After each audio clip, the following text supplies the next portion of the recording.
Welcome to Decision Vision, a podcast series focusing on critical business decisions. Brought to you by Brady Ware & Company. Brady Ware is a regional, full-service accounting and advisory firm that helps businesses and entrepreneurs make visions a reality. Welcome to Decision Vision, a podcast giving you, the listener, clear vision to make great decisions. In each episode, we discuss the process of decision-making on a different topic from the business owner's or executive's perspective. We aren't necessarily telling you what to do, but we can put you in a position to make an informed decision on your own and understand you might need help along the way. My name is Mike Blake, and I'm your host for today's program. I am a director at Brady Ware & Company, a full-service accounting firm based in Dayton, Ohio, with offices in Dayton, Columbus, Ohio, Richmond, Indiana, and Alpharetta, Georgia. Brady Ware is sponsoring this podcast, which is being recorded in Atlanta for social distancing protocols. If you'd like to engage with me on social media with my chart of the day and other content, I'm on LinkedIn as myself and at Unblakeable on Facebook, Twitter, Clubhouse, and Instagram. If you like this podcast, please subscribe to your favorite podcast aggregator, and please consider leaving a review of the podcast as well. So today's topic is, should I hire someone with a disability? And in a way, this is an extension of the previous week's topic. Should I hire somebody with a criminal background or somebody with a prison record? I forget what the actual title was, but you get the drift.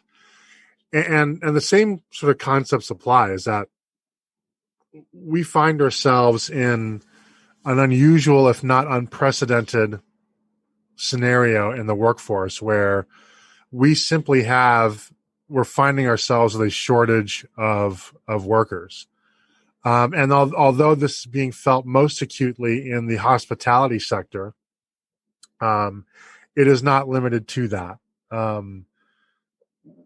Over the course of the last 18 or 17 months or so, I think our society is redefining our relationship with work. I think at a micro and macro level, many of us are readdressing priorities. And I think we're asking ourselves the question: Is it worth it?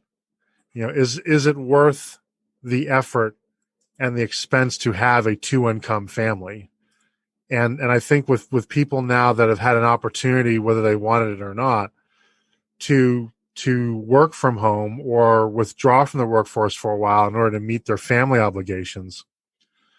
I think this goes beyond more than simply the more generous unemployment. I think people are simply asking themselves, was it really worth the extra income to give up what I gave up in terms of being with my family and building the home that I want and doing other things in my life? And I think the answer that some people are giving is no. And some people, I think, are going back to school and they're retraining for a job they think will suit them better. And I think others will simply exit the workforce on a more or less permanent basis, certainly not coming back full time. And as our previous guest, Jeffrey Korzenik, indicated, and I thought that was a very astute observation, the size of the American labor force had already been exhibiting decline since 2010, maybe a little bit earlier. And as so many things in life, coronavirus simply accelerated trends that were already underlying. And so we're now finding ourselves as an economy, in a scenario in which labor just is not available and plentiful the way that we are used to it being. I am 51 years old, and I cannot remember a scenario under which it was just so difficult to hire. I've been through tight labor markets for sure, but this is a different animal. And so as a result, I think that decision paths that people would not have ordinarily considered, for example, hiring somebody with a criminal record. And in the case of our topic today, should I hire somebody with a disability? I think whereas employers would just simply not have considered that or not have given as heavy consideration to it, I think we're now at a point in our economy where if you want to run your business the way you'd like to run it, if you'd like to be as profitable as the way you'd like to grow it, you simply cannot afford to decide right off the bat that you're not going to consider large segments of the population. And that's not ideology. That's just simply arithmetic. When the music stops, there just are not enough chairs to go around. In this case, not enough workers to go around for employers. And again, we're just not used to seeing that.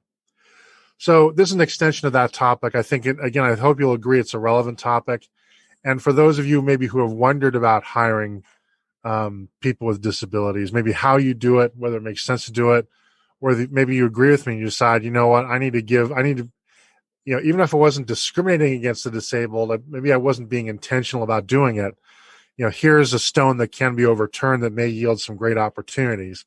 And the goal is to help you explore whether or not that's the right path for you. And if it is, then what is the best way to pursue that? So joining us today is Bill Schultz, who is president and CEO of Opportunity Partners. Established in 1953, Opportunity Partners is a Minnesota nonprofit organization that works alongside people with disabilities to provide job training, employment, and residential support for people to live more independently, succeed on the job, and lead lives filled with purpose and meaning. Opportunity Partners serves people with many different types of disabilities. Some examples include autism spectrum disorder, Asperger's syndrome, brain injury, Down syndrome, cerebral palsy, fetal alcohol syndrome, and many others. Bill joined Opportunity Partners in 2015 as Executive Vice President, Business Development and Operations, overseeing all business services and production operations, identifying new products, processes, and services in community and center-based work.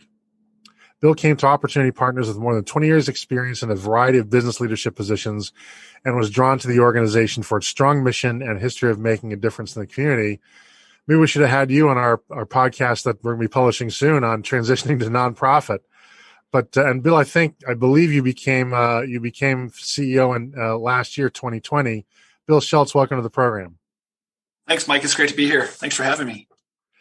So, Bill, let's start off easy. I'm sure this is a question that you face that you could answer in your sleep. You must face it all the time. And that question is, make the case that hiring somebody with a disability is a good business decision, not just simply a good social decision. Right. And I think you made a strong argument. One, just the necessity right now of looking into non-traditional pools that employers might look at. And this is a group that's often overlooked. And people with disabilities want to work. The vocation is in the DNA of our organization. It was started by a group of parents that wanted to have work for their children. So they bought a house in this small town in Richfield, Minnesota, went out and worked with local businesses and brought back work. And then a few years later, they placed their first person in the community just because people want to feel normal. And often somebody with a disability is ostracized that way and thought of that they can't. And we just need to understand they have a wide range of abilities, and we need to understand what support they need. They're not different than you or me.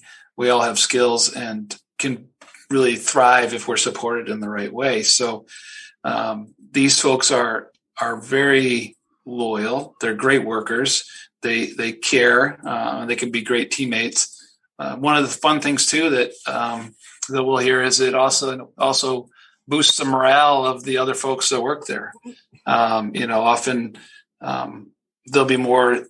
Sometimes there's an individual. Sometimes there's more than one, and I think it's a feel-good thing, and people get to know them, and it demystifies people with disabilities because some people will be uncomfortable around them, and once they get to know them as a person, that goes away, and they'll learn what their interests are, and they'll laugh with them, and it just buoys things. That I've heard that from employers that this is an unexpected benefit that we've had, and there's also some that you're going to have other workers that might have a child with a disability, and also gives them some hope because, hey, look, there is a future for my child, because they might be worried about that and what does the future hold for them. So those are some things. But, for the business owner or the manager that's running that storefront, I need somebody that's going to be reliable, that I can get there, that I can coach and can do that. There's other things too that we place a lot of people where, because we're having a lot of wage pressure, that I don't want to pay someone this higher rate to do something more routine, or that employee might not want to do these routine things, that someone with a disability might really thrive on. Some people with disabilities in it, we have such a wide variety of diagnoses and people. It's just like a wide range of individuals and what their characteristics are. They might really thrive in that. So where one employee might say, this is really mundane and I don't enjoy this, someone with a disability might find this very rewarding and be very good at it.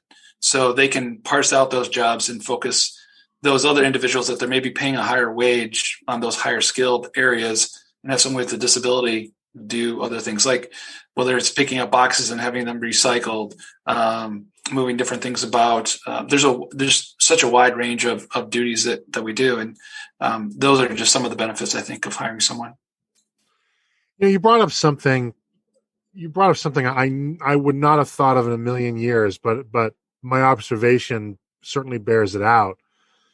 There is something, at least Americans love a story where somebody overcomes a disability to overcome something, right? There's been something on the news recently about, I think, a golfer with Down syndrome that I guess is having some success, and there's it seems like every other month there's a great story on ESPN. Somebody that maybe was the 15th person on the basketball team had a mental disability, and they put him in sort of at the end of the last game of the season, something, right? And everybody just sort of goes berserk. There is sort of that element, and in contrast with the prior show that we did, I guess really 2 shows ago, not last show, on should we dip into the pool of people with criminal records, where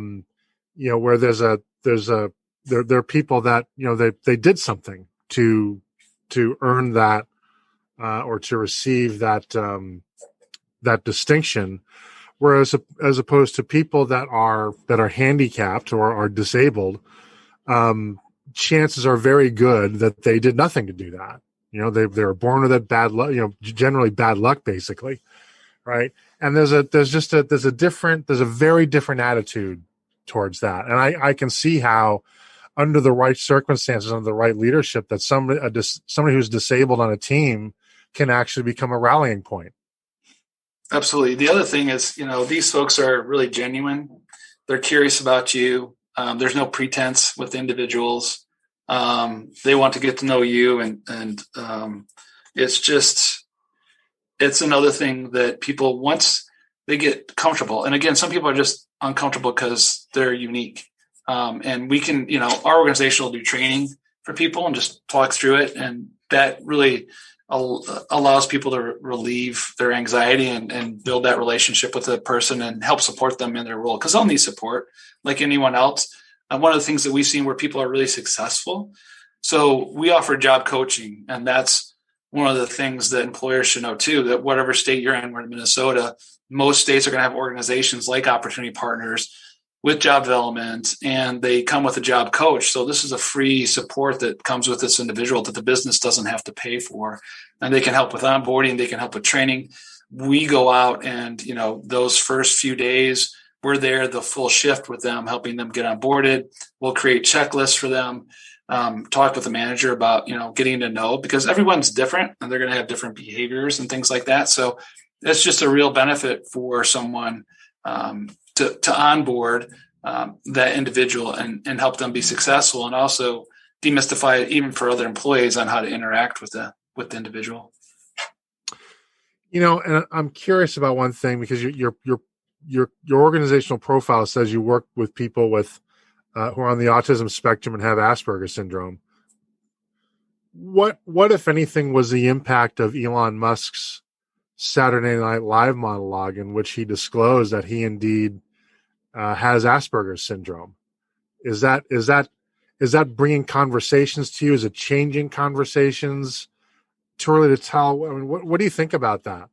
Well, I thought it was great, and just the buzz around it. That again, it's just making it more acceptable and letting people know there's so many people with disabilities, and we have a wide range of abilities, and everybody you work with, there's likely someone with something that's challenging them.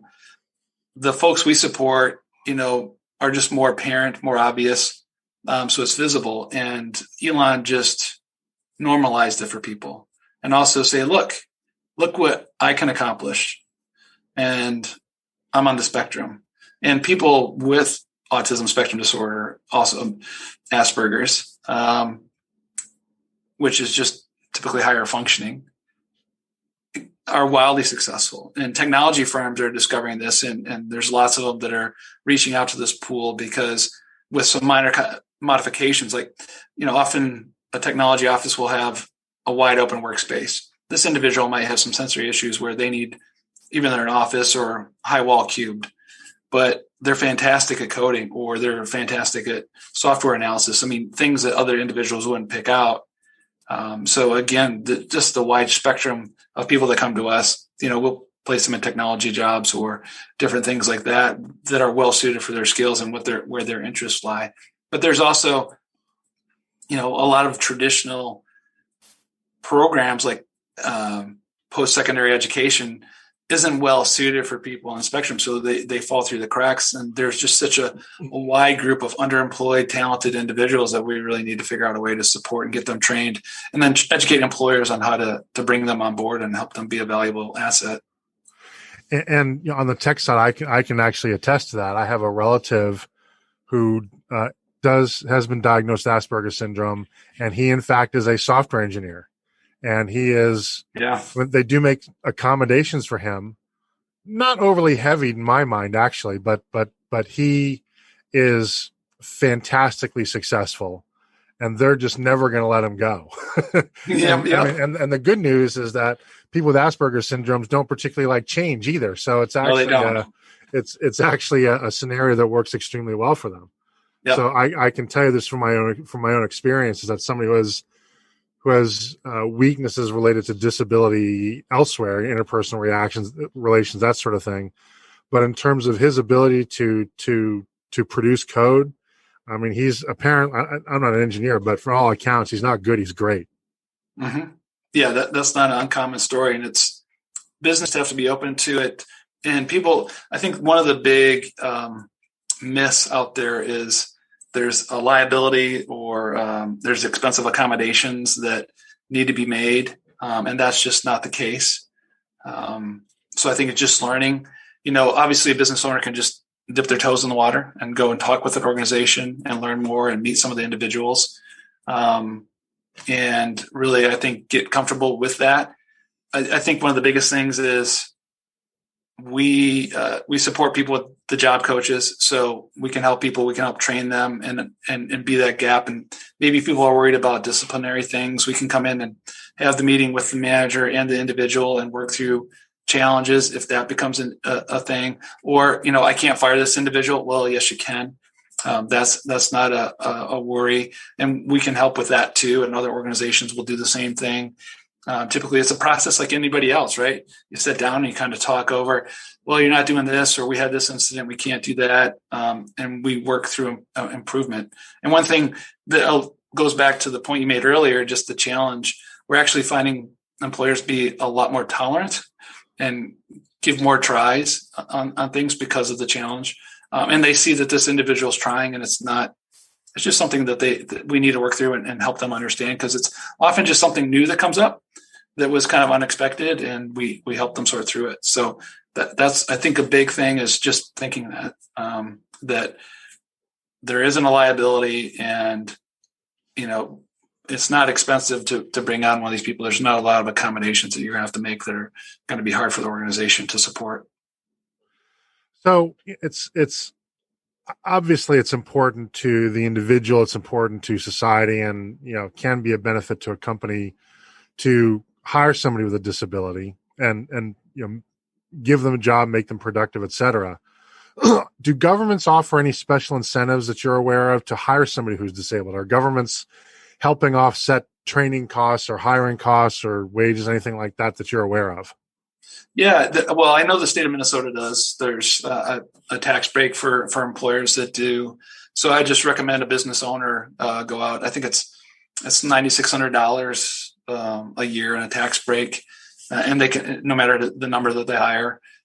So I would just recommend that they reach out to their employment and economic office of their state and look and see if they're doing something similar. We have counties within Minnesota too that will offer something on top of that. So you can even check with the county in which your business is and see if they'll offer some kind of grants. Sometimes it's for onboarding, and there'll be like an onboarding grant and then a retention grant that they'll get a couple cash payments for.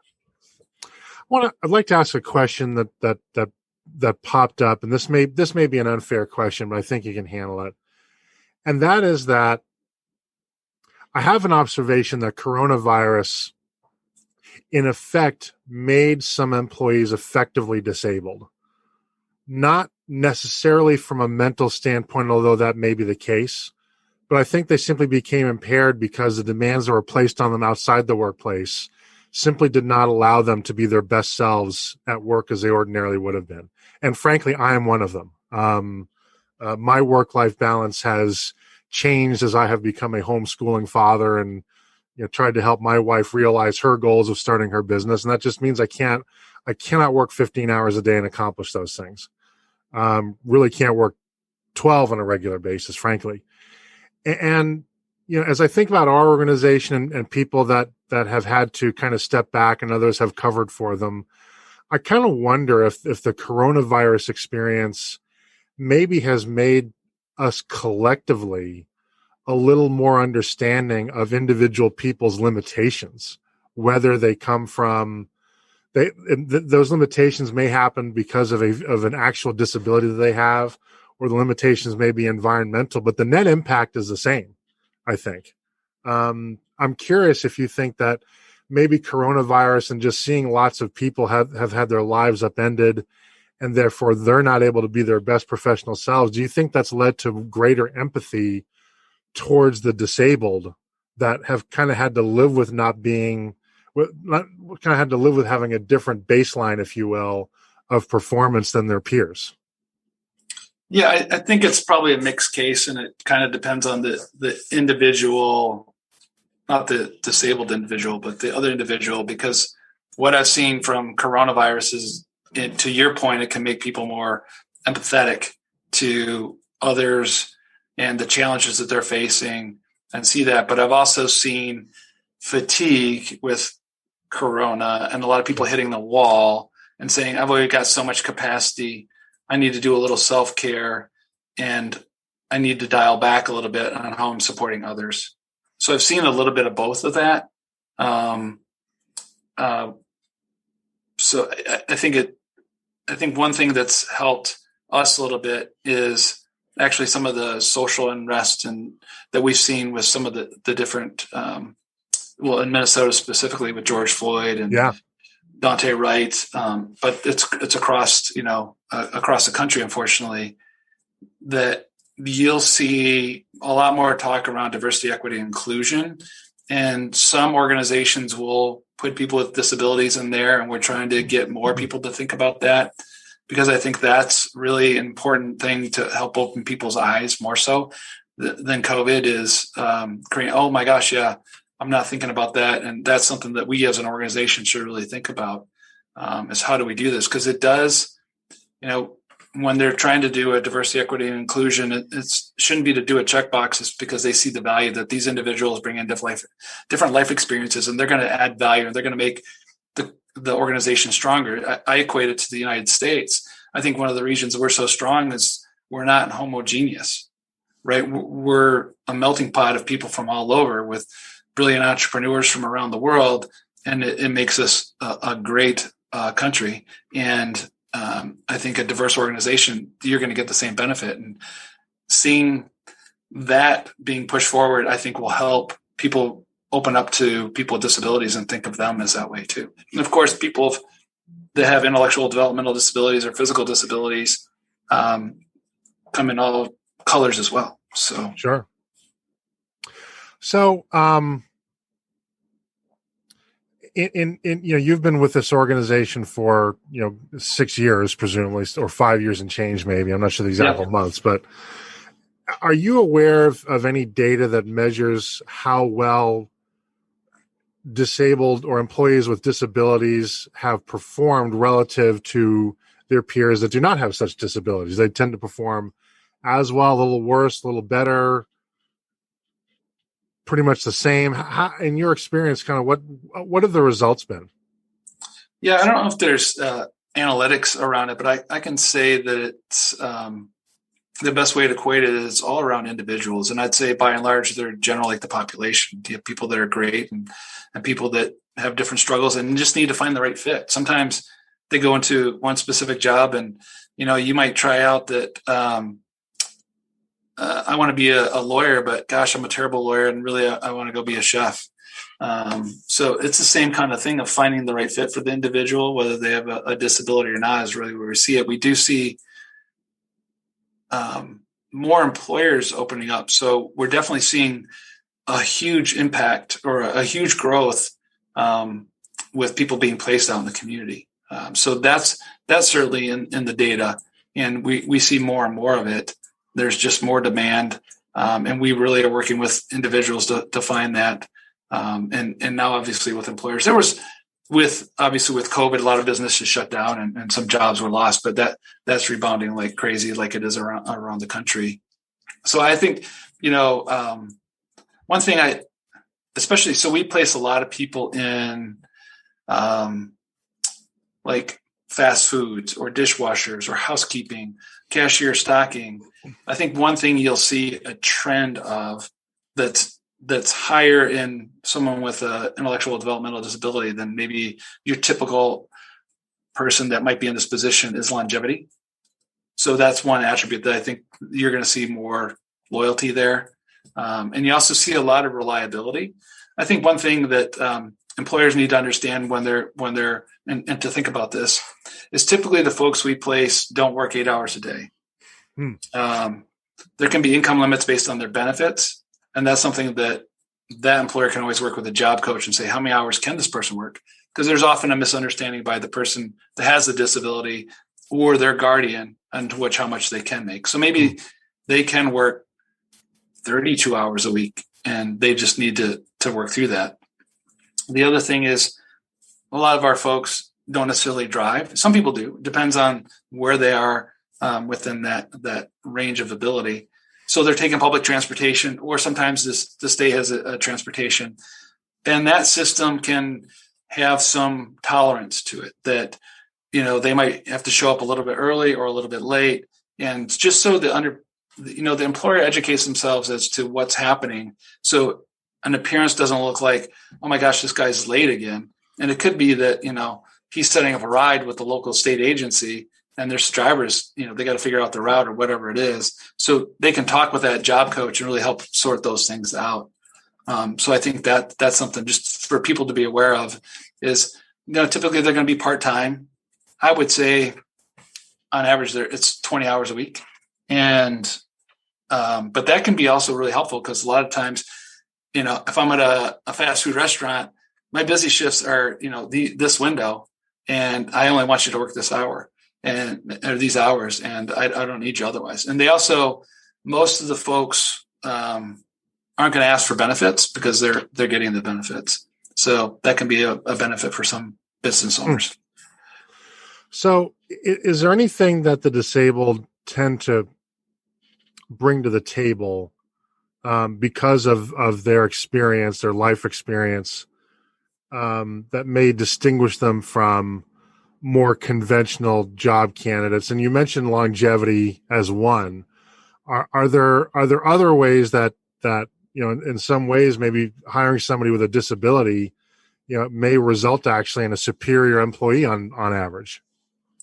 Yeah, I think again, you're just talking about individuals, so there's a wide range of that. But again, I think the one thing that you might see is some of the tasks that someone you've hired off the street is really not very productive at because they're really bored with it. And so they're going to be slower, where you can bring in someone with a disability that they gravitate to that responsibility and they're going to be just incredible at it.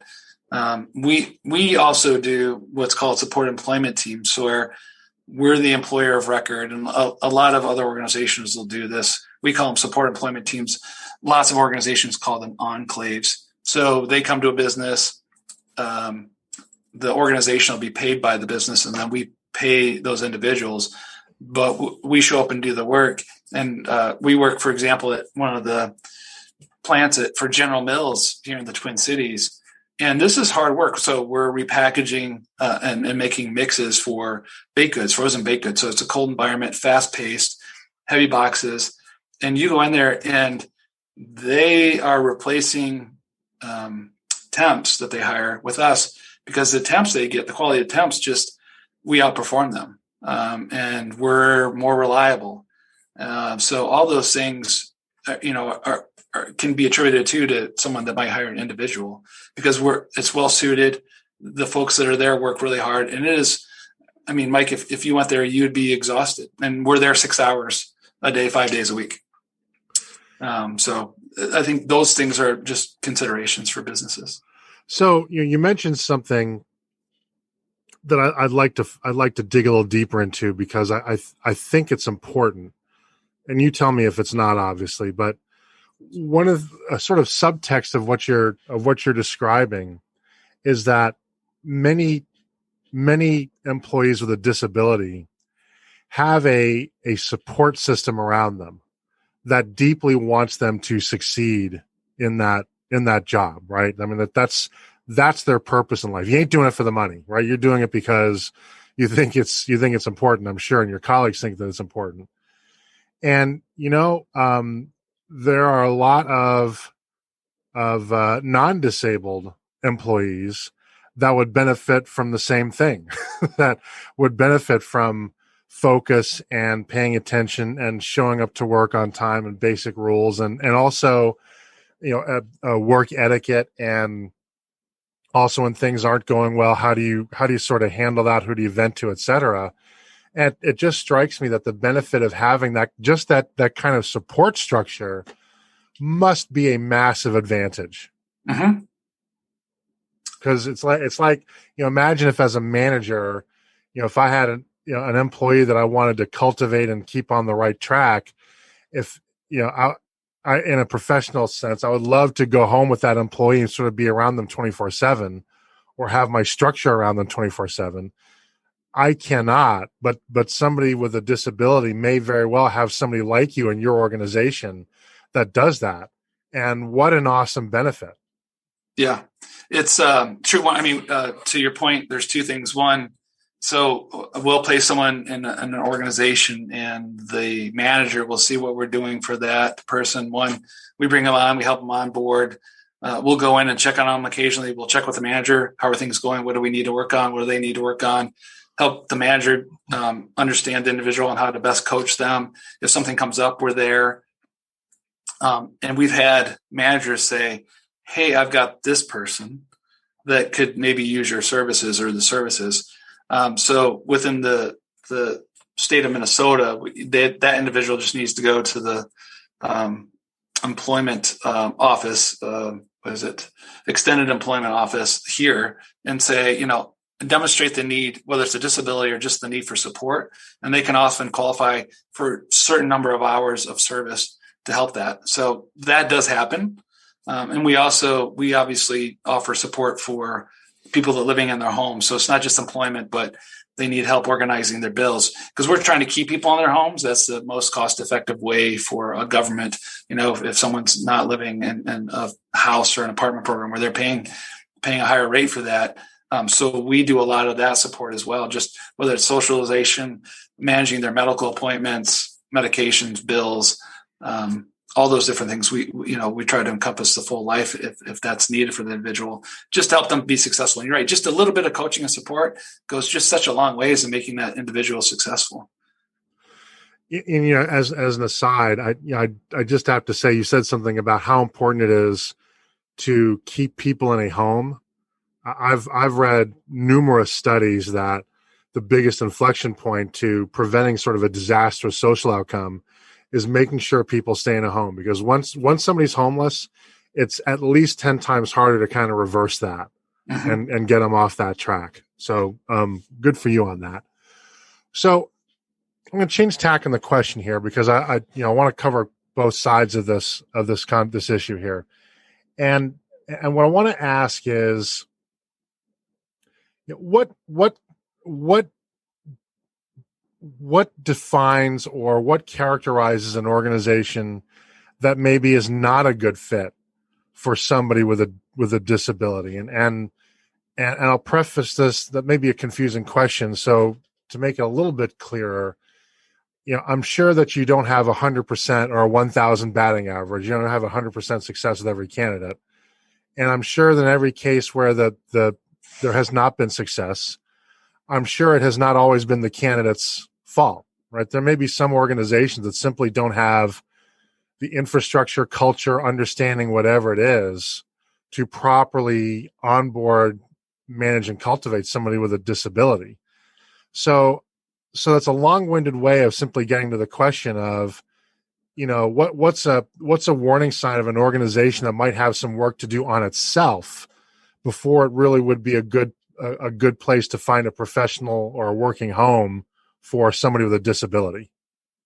Sure. I kind of see that in two questions. So I want to answer the first part. I think when you're looking at an individual with a disability and what might not be a good fit, it's like any position you're going to hire for anyone. And does that individual have the right skill set to meet the needs of the job? Because you could hire somebody and it's like, I need you to be an engineer. And if they don't have any background in engineering, they're going to fail. So if you're going to hire someone with a disability that maybe has a mobility issue, and you're in a warehouse environment with forklifts flying around, and they might be crossing that traffic, that might not be a good fit for the individual.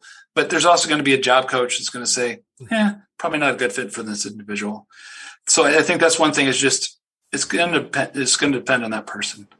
One of the things that we've seen where I think businesses are successful with, one, having an open mind and flexibility around the individuals. And we see this grow over time because businesses will typically be either jaded, they had a bad experience and it didn't work out and they won't give it a second try.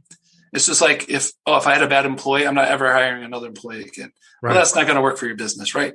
So I would say, open your mind and just work with that organization, the job coach, to understand what it needs to support that person, because we'll see that be successful. And then that business will want to hire more because they can see the success in it. Another area where, like, this is an example of a fast food, where we had someone working at a well-known fast food place and wildly successful. This individual has some specific behaviors that would be triggered, but the manager understood those, knew how to de-escalate things. Never happened in front of customers, but they could handle it well. Well, this manager went on vacation. They had somebody come in somewhere else. This person had that trigger, showed that behavior to that manager, and the manager said, "This isn't tolerable. You're fired." So they fired somebody that had worked there for years, and just because they didn't understand. So there wasn't proper training on that handover is one thing that we'll see, where, you've got a good employee, they just act in a unique way in certain situations, and that person knew how to handle it. This person didn't, and the way they reacted was to terminate the employee. So that's interesting. So it sounds to me that, in particular, if you are an organization that maybe doesn't have a lot of experience or history with hiring people with disabilities, that it may be a good idea to pave the way for that with some sort of training, I guess, right? Because Absolutely. you do have to manage differently. You may even need to alter your culture to some extent.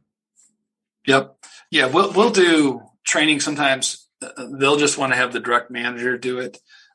We also did a grant initiative to help understand where some of the barriers. And one of the things we learned was it's really helpful.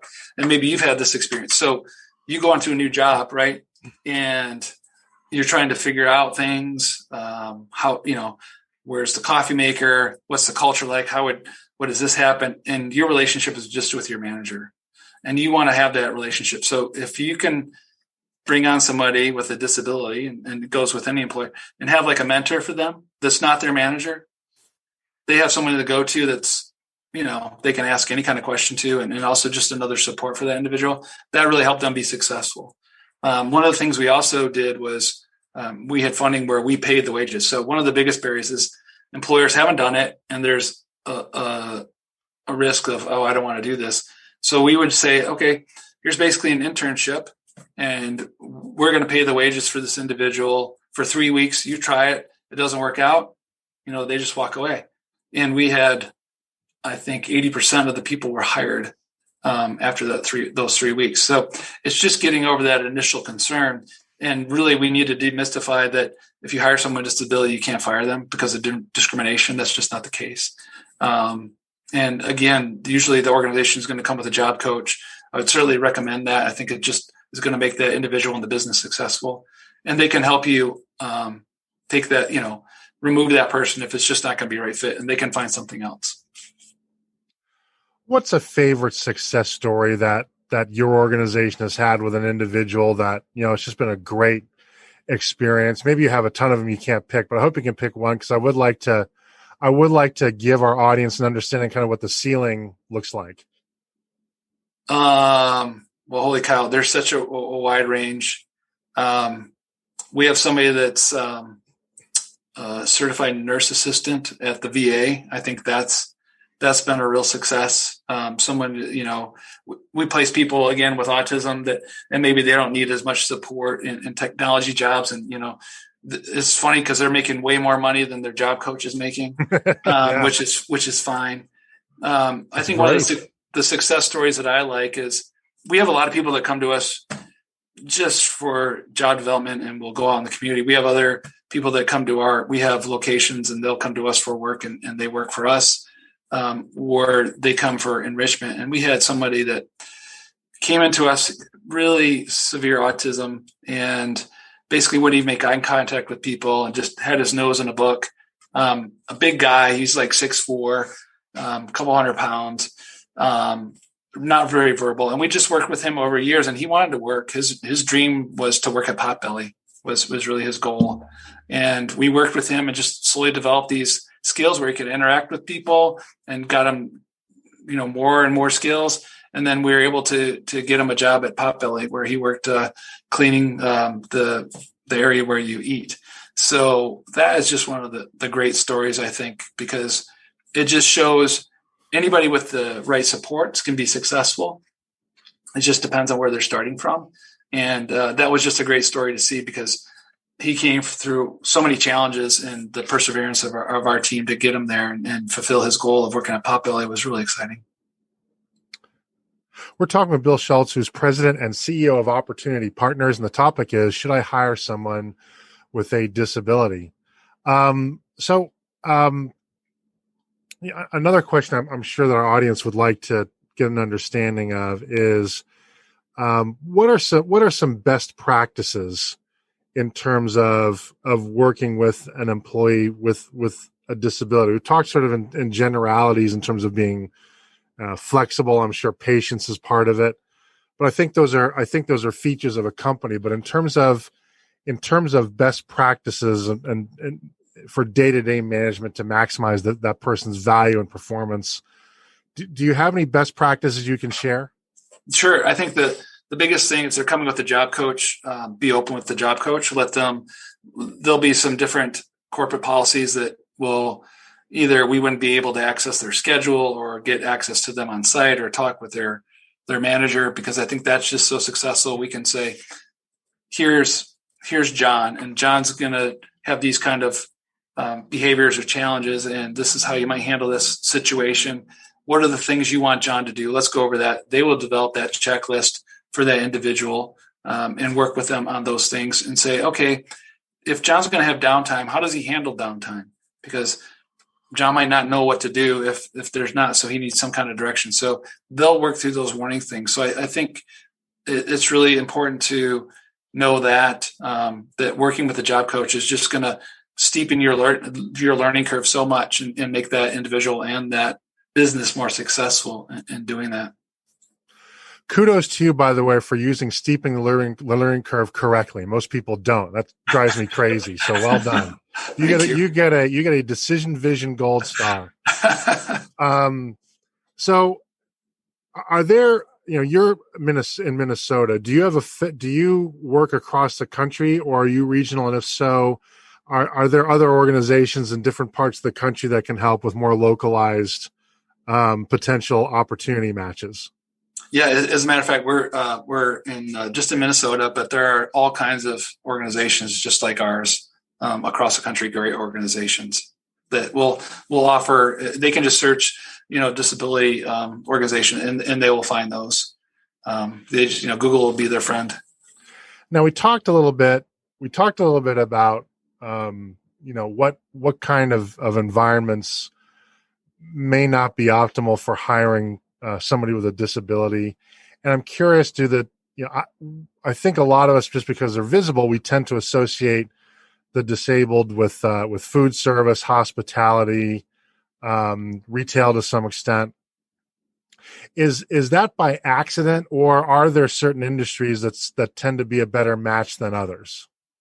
No, those are pretty common. It's across the board though. It's retail. We have an IT tech specialist that works for the Minnesota Department of Health. We have people that work for the transportation department. We have people that work at Lane Bryant or a rehabilitation center, retirement communities. It's all over the place. But restaurants, convenience stores, those are, stocking is pretty, whether it's that manufacturing is really pretty common. So all kinds of different manufacturers, light industrial, things like that, where there usually is some kind of support. And again, doing those tasks that they don't want to have those higher paid skilled workers doing, so they can offboard that work and really focus those people on doing those things. Bill, we're running out of time, and I have questions I'd hope to ask, but we're not going to get to. But if somebody listening has a question that they want to address, or maybe go deeper than we were able to in a question we did cover, is there a way are you willing to talk to them? And if so, how can people contact you for more information about this topic? For sure. Just have them reference my name, Bill, and email info@opportunities, that's plural, .org. Very good. Well, that's going to wrap it up for today's program. I'd like to thank Bill Schultz so much for joining us and sharing his expertise with us. We'll be exploring a new topic each week, so please tune in so that when you're faced with your next business decision, you have clear vision when making it. If you enjoy these podcasts, please consider leaving a review with your favorite podcast aggregator. It helps people find us so that we can help them. If you'd like to engage with me on social media with my chart of the day and other content, I am on LinkedIn as myself and @Unblakeable on Facebook, Twitter, Clubhouse, and Instagram. Once again, this is Mike Blake. Our sponsor is Brady Ware & Company, and this has been the Decision Vision Podcast.